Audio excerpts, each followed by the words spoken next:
Hello, Sudeb ইংলিশে আপনাদের দ্বিতীয়বার আবার স্বাগত। আপনারা যারা আমার চ্যানেলকে সাবস্ক্রাইব করেছেন এবং শেয়ার করেছেন এবং লাইক করেছেন এবং কমেন্ট করেছেন আমার ভিডিওটাকে ভালো করার জন্য, আপনাদের সবার জন্য আজকে আমি নতুন একটি টপিক নিয়ে আজকে চলে আসছি আপনাদের সামনে। আমাদের আজকের টপিকটি হচ্ছে হু অর হুম। আপনারা জানেন, আপনারা যারা অর্থাৎ ভর্তি পরীক্ষা দিবেন বা আপনারা যারা বিসিএস বা বাংলাদেশের বিভিন্ন কম্পিটিটিভ এক্সামগুলোতে পরীক্ষা দিবেন, আপনারা সবচেয়ে বেশি কনফিউজড হয়ে থাকেন আপনি কখন হু ব্যবহার করবেন এবং কখন হুম ব্যবহার করবেন।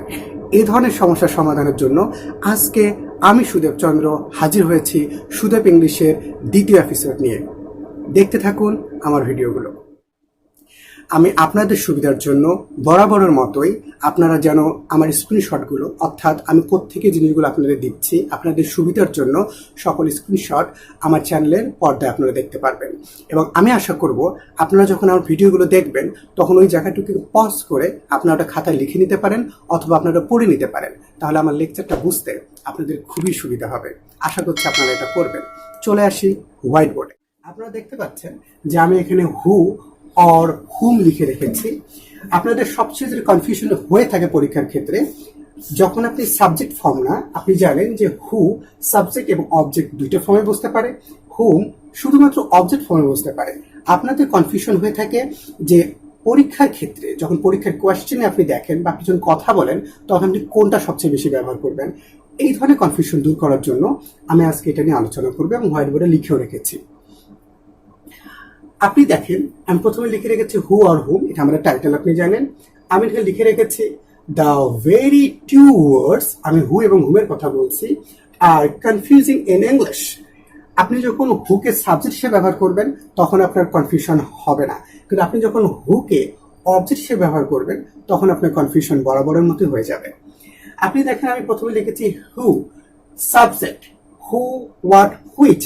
আপনি হয়তো জেনে থাকবেন যে ইংরেজির মধ্যে যে ডব্লিউএস ওয়ার্ডগুলো আছে তার মধ্যে হু, হোয়াট এবং হুইচ এই তিনটি সাবজেক্ট হিসেবে ব্যবহার করা যেতে পারে। আমি যদিও বাকি দুটো নিয়ে স্টেপ বাই স্টেপ পরে আলোচনা করব। আমি একটু উদাহরণ দিয়ে রেখেছি, দেখেন হু কল্ড ইউ ইয়েস্টারডে। এর মিনিংটা হচ্ছে কে আপনাকে গতকালকে কল দিয়েছিল। এখানে গঠনটা এরকম যে আপনার হু এর পরে সরাসরি কি থাকবে, ভার্ব থাকবে, কোনো অক্সিলারি ফর্ম থাকবে না। আপনি এটা দেখলেই বুঝতে পারবেন এটা সাবজেক্ট ফর্ম। যদিও আমি সাবজেক্ট এবং অবজেক্ট নিয়ে আজকে আলোচনা করছি না, আমি শুধু দুইটা জিনিসের মধ্যে কনফিউশন দূর করার চেষ্টা করছি।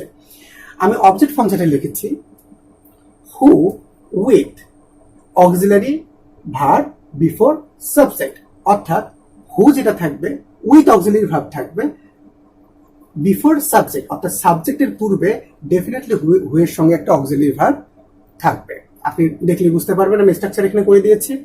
Who plus auxiliary verb plus subject plus verb, verb বলতে সিম্পল ফর্ম, ভার্বের সিম্পল ফর্ম বা বেস ফর্ম কি বলতে পারেন, প্লাস এক্সটেনশন। আপনি জানেন এক্সটেনশনের ক্ষেত্রে একটা সেন্টেন্সের পরে অনেক ধরনের কমপ্লিমেন্ট, অনেক ধরনের জিনিস থাকতে পারে, সেটা নিয়ে আজকে আমি আলোচনা করছি না।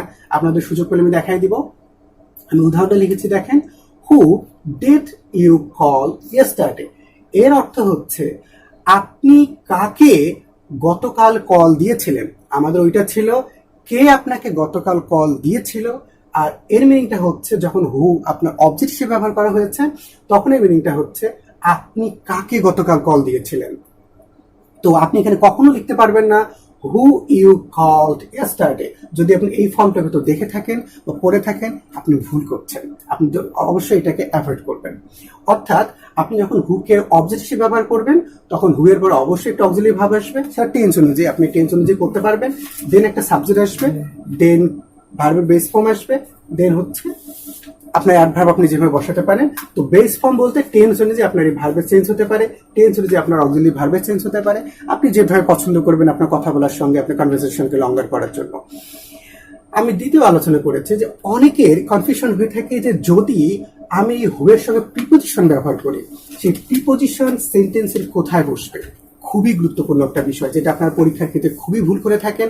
আপনারা কাউকে কথা বলার ক্ষেত্রে ভুল করে থাকেন, অনেক ক্ষেত্রে আপনার প্রিপোজিশন কোথায় বসাবেন এটা নিয়ে কনফিউশন থাকেন। কোনো সমস্যা নেই, আমি সব সমাধান করে দিচ্ছি। সাধারণত প্রিপোজিশনের ক্ষেত্রে হু প্লাস অক্সিলারি ভার্ব থাকবে, দেন সাবজেক্ট থাকবে, দেন হচ্ছে একটা মেইন ভার্ব থাকবে, যেটা আমি বলে থাকি। ডট ডট আমি এই কারণে দিয়ে রেখেছি, এখানে কমপ্লিমেন্ট বসতে পারে, এখানে অবজেক্ট বসতে পারে, এখানে অনেক কিছুই বসতে পারে, যদিও এখানে হুটাই হচ্ছে অবজেক্ট, বাট অবজেক্ট কমপ্লিমেন্টের কথা আমরা বলতে পারি, আর অনেক কিছু থাকতে পারে যেটা এখানে বসতে পারে, এই জন্য আমি ডট ডট দিয়ে দিয়েছি।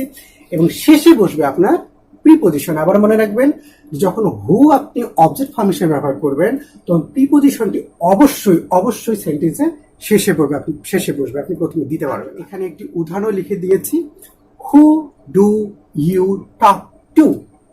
এর অর্থটা হচ্ছে আপনি কার সাথে কথা বলেন, মানে আপনি কার সাথে কথা বলেন, ব্যাপারটা এরকম যদি হয়ে থাকে। Who do you talk to, আপনি কার সাথে কথা বলেন, আপনি কখনো দিতে পারবেন না to who do you talk, আপনি এটা কখনই করতে পারবেন না।